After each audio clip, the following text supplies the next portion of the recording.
11 tenglamalar sistemasining har bir tenglamasini alohida 2 martadan integrallaymiz. Demak, yozamiz birinchi tenglamasini d kvadrat x taqsim dt kvadrat barobar 0. Bu yerda d kvadrat x taqsim dt kvadrat bu tezlanish. Buni ko'rinishini o'zgartiramiz. D kvadrat x taqsim dt kvadratni bu yerda demak x ya'ni yo'l ko'rinishida berilgan bo'lsa, buni tezlik ko'rinishida ifodalaymiz, tezlanishni.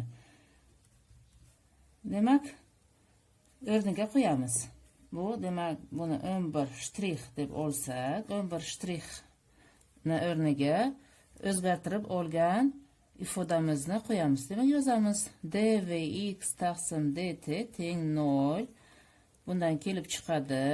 dt ni tenglamaning o'ng tomoniga ko'paytma shaklida o'tkazsak, yozamiz dvx teng 0. d ni oldidan integral belgisini qo'yib davom ettiramiz. Demak, bu yerda integral dvx dan vx teng, bu yerda 0 da c3 o'zgarmas son hosil bo'ladi. Buni 12-chi formula deb belgilaymiz. Vx ni yo'l ko'rinishida yozsak, mana vx barobar dx taqsim dt. Demak, o'zgartirib olgan ifodamizni 12-chi formulaga keltirib qo'yamiz. Ya'ni yozamiz mana dx taqsim dt barobar c3. Yana dt ni tenglamaning o'ng tomoniga ko'paytma shaklida o'tkazsak, quyidagicha bo'ladi. Demak, dx barobar c3 ko'paytirilgan dt.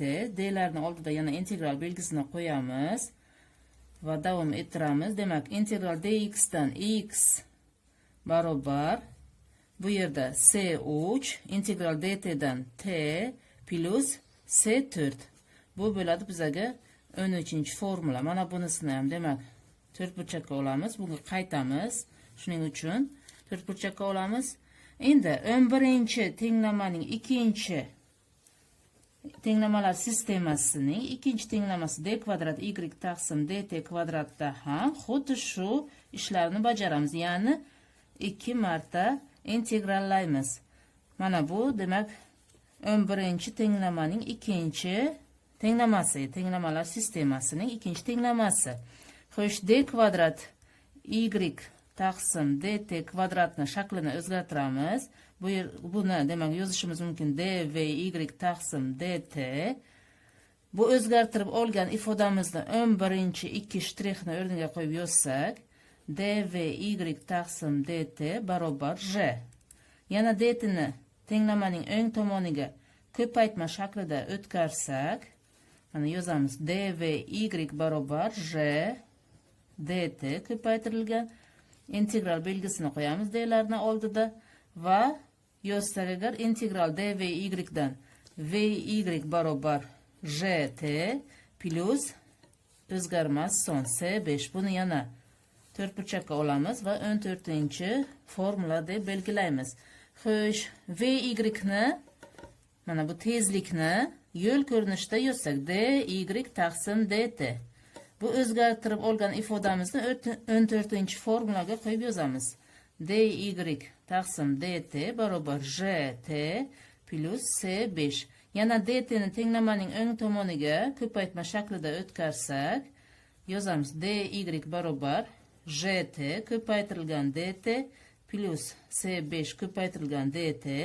d larni oldida yana integral belgisini qo'yamiz. Mana bu yerda t ni ham integral belgisi ostiga kiritsak, quyidagi natija kelib chiqadi. Demak, integral dy dan y barobar j, mana bu integral t dt dan t kvadrat taqsim 2 plus c5 ko'paytirilgan t va c6 o'zgarmas son hosil bo'ladi. Bu 15-formula. Buni ham to'rtburchakka olamiz.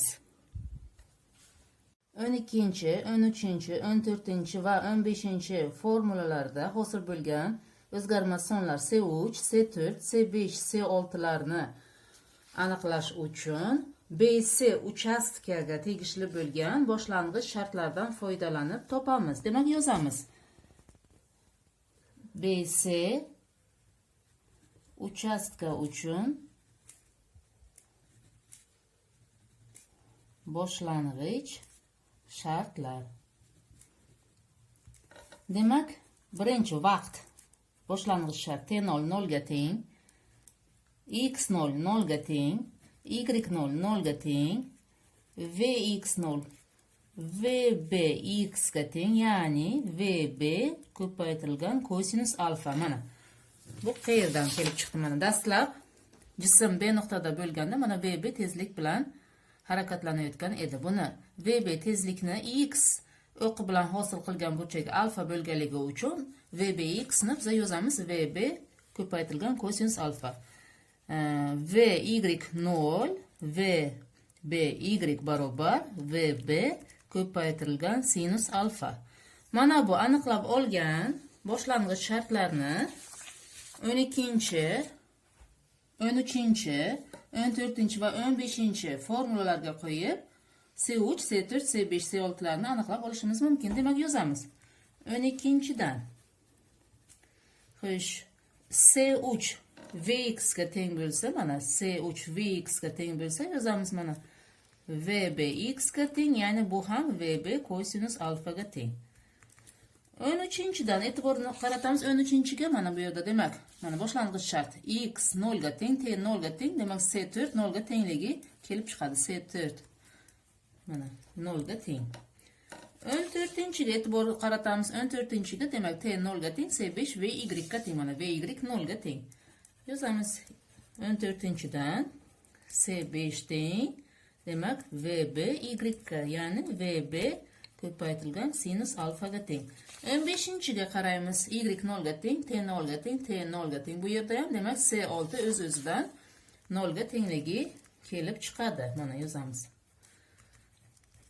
O'zgarmas sonlarni aniqlab oldik. Bu aniqlab olgan o'zgarmas sonlarni formulalarga qo'yib yozamiz. Demak, dastlab x, y ni yozamiz. X barobar, qaraymiz 13-chi formulaga C3 t. Demak, biz C3 ni VB kosinus alfa deb aniqladik. Yozamiz VB kosinus alfa. Formulaga yana e'tiborimizni qaratamiz. Ko'paytirilgan t plus C4. C4imiz mana bu yerga 0 ga teng. Tugadi. Y ni yozamiz. Y qaysi? Formuladagi 15-formulada mana yozilgan y yozamiz bu yerdan. Y barobar rt kvadrat taqsim 2 plus formulaga qaraymiz. C5 mana C5t. Bu yerda C5 ni VB sinus alfa deb yozdik. Yozamiz VB sinus alfa ko'paytirilgan t. Mana bu formulaga qaraymiz plus C6. Demak C6 0.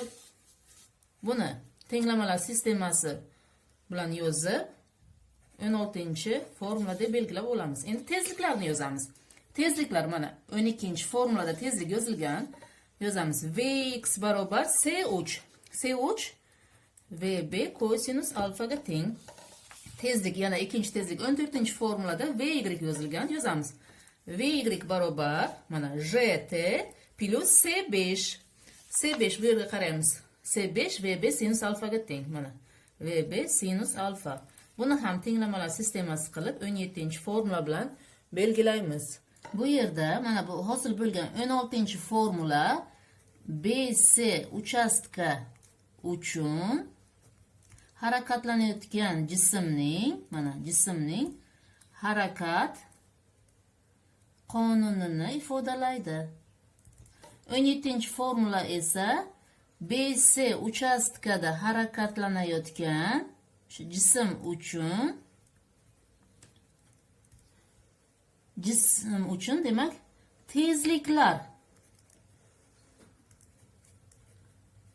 tezliklarning x va y o'qidagi proyeksiyalarini ifodalaydi. Tezliklarning demak x, y o'qlaridagi proyeksiyalarini ifodalaydi.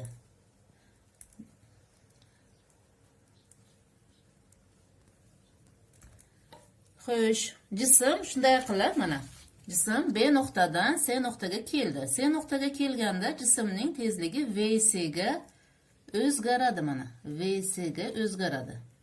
Vc ni qiymatini topish uchun biz 17-formuladan foydalanamiz. Yozamiz. Demak, Vc barobar ildiz ostida Vx kvadrat plus Vy kvadrat. Mana yozamiz. Demak, bu yerda vx vb kosinus alfaga teng. Demak, kvadrat bo'lsa, bularni kvadratga ko'tarib yozamiz. Plus vy kvadrat. Demak, gt plus vb sinus alfa qavsga olamiz kvadratga. Mana. Bu formulani 18-formula deb belgilab olamiz. Demak, bu 18-formula jism C nuqtaga kelganda tezligini ifodalaydi. 16-formuladan foydalanib BC uchastkada harakatlanayotgan jismning trayektoriya tenglamasini topamiz. Demak, BC uchastka uchun jismning trayektoriya tenglamasini yozamiz. Mana qarang. 16-formulaga e'tiboringizni qarating. Bu yerdan demak x barobar vb kosinus alfa t y gt kvadrat plus vb sinus alfa t. Birinchi formulada t ni aniqlasak, t barobar x taqsim vb kosinus alfa. Demak, bu qaysi tenglamadan? 16-dan kelib chiqyapti mana. 16dan. Bu aniqlab olgan t ni 16 ning ikkinchi tenglamasiga qo'yib yozamiz. Y barobar j, demak, t kvadrat taqsim 2 yozamiz. X kvadrat taqsim 2 vb kvadrat kosinus kvadrat alfa plus vb sinus alfa t yozamiz. Demak, vb sinus alfa ko'paytirilgan, mana t ni yozsak, x taqsim vb kosinus alfa. Demak, bu yerda vblar qisqarib ketsa, bizaga qoladi, mana yozamiz. Y barobar jx kvadrat taqsim 2 vb kvadrat kosinus kvadrat alfa plus x, demak, ko'paytirilgan tangens alfa deb yozamiz. Demak, bu bizaga hosil bo'ladi 19-formula. 19-formula BC uchastkada harakatlanayotgan jism uchun trayektoriya tenglamasi hisoblanadi. 3. Jism, demak, BC uchastkada harakatlanayotganda C nuqtaga kelganda uning boshlang'ich shartlari quyidagicha o'zgaradi. Demak, yozamiz. BC uchastkada harakatlanayotganda jism C nuqtaga kelganda kattaliklar o'zgaradi. T vaqt katta T ga o'zgaradi. Mana X D ga o'zgaradi. Y H ga o'zgaradi. Tezlik esa VC ga o'zgaradi. Mana bu aniqlab olgan kattaliklarni demak 16-formulaga qo'yib yozishimiz mumkin. Demak, 16-formulaga nima yozilgan? Mana x barobar vb kosinus alfa t. Mana bu aniqlab olgan qiymatlarni yozamiz. X demak d barobar vb kosinus alfa t katta t. Mana 16-formulada ikkinchisi tenglama h barobar gt kvadrat taqsim 2 plus vb sinus alfa t.